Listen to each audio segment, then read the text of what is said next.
such a time as this. And welcome to For Such a Time as This. I'm your host, Pastor James Pittman.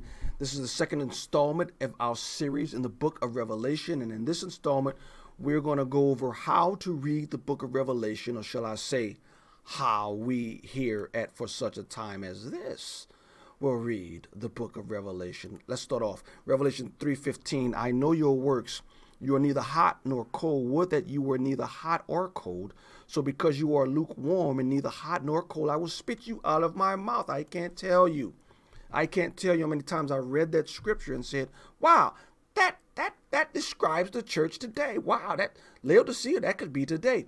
Which leads to my first point on how to read the book of Revelation, that we are going to approach Revelation 2 and 3 as not only historical churches, but epochs or time areas of the church overall.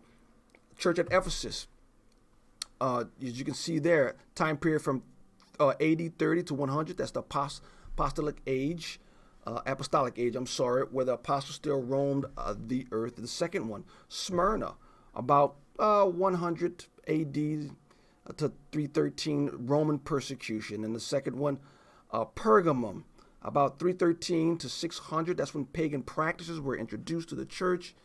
The next one, Thyatira, about AD 600 to 1578. That's the Dark Ages.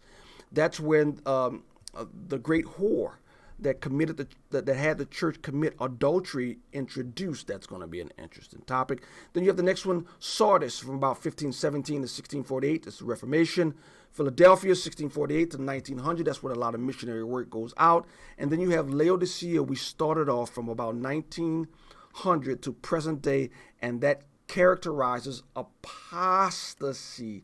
Again, what's being presented here is not saying that every church fit the mold, but generally speaking, in Christendom, that's what was going on.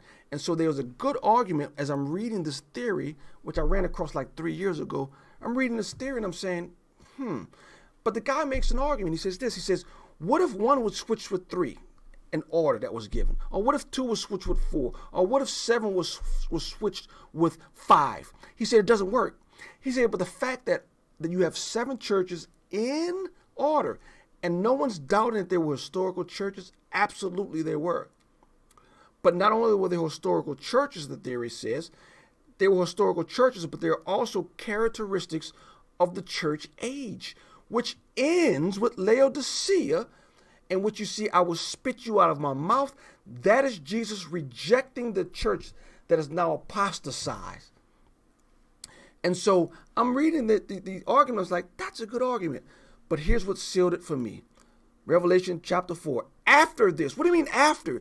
After denotes time. Revelation 2 and 3, 4 says, after this.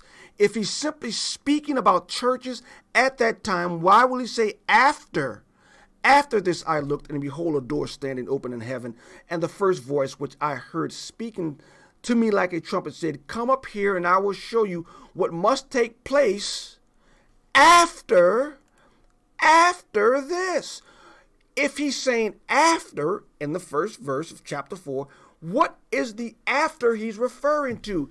If it is not the epochs or the time periods depicted in chapters 2 and 3. And so we're going to look at chapter 2 and chapter 3 as epochs or time periods in the church. And then you get to Revelations 4 through 19. And this is key in reading the book of 4 through 19.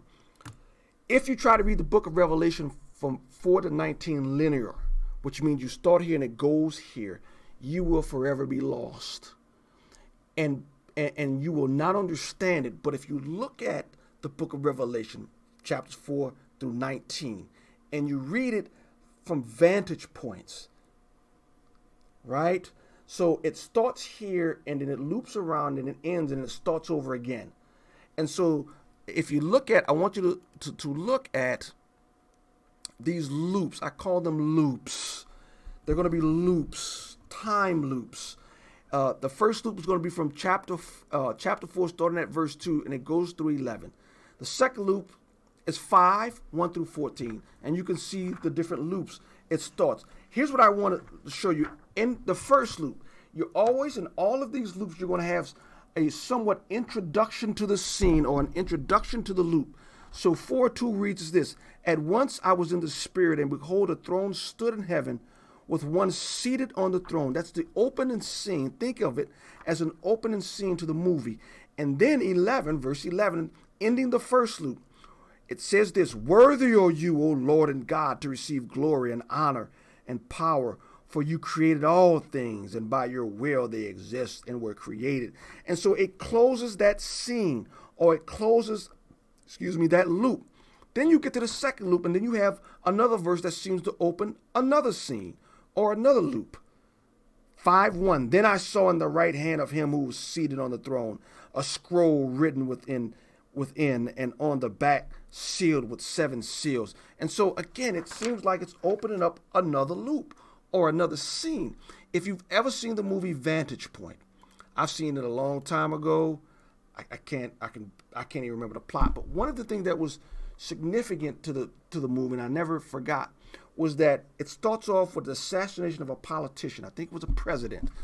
And you start off and you see the first 15 minutes is from the vantage point of the Secret Service agent.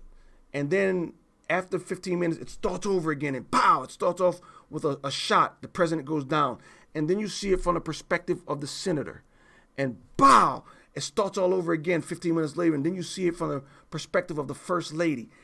And what you're starting to see throughout the movie is called vantage point. You see an instance from several different vantage points.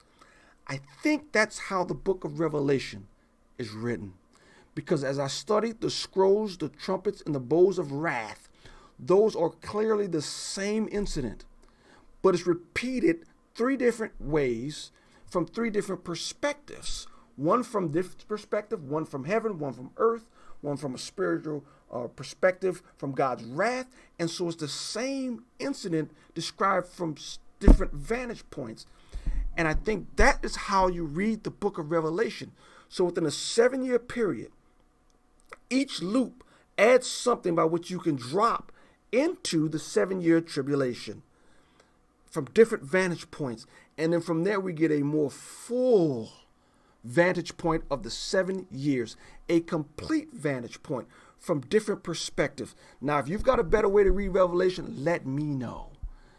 Because I've tried reading it linear, and I got confused, and I was like, wait a minute, I thought I read that before. Oh, when does this come up?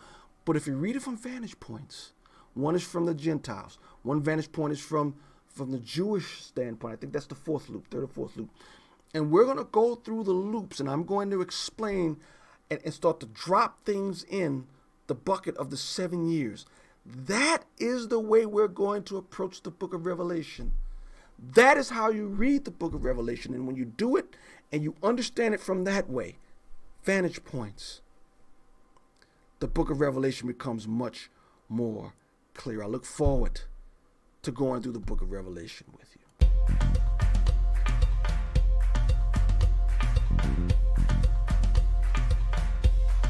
For such a time as this,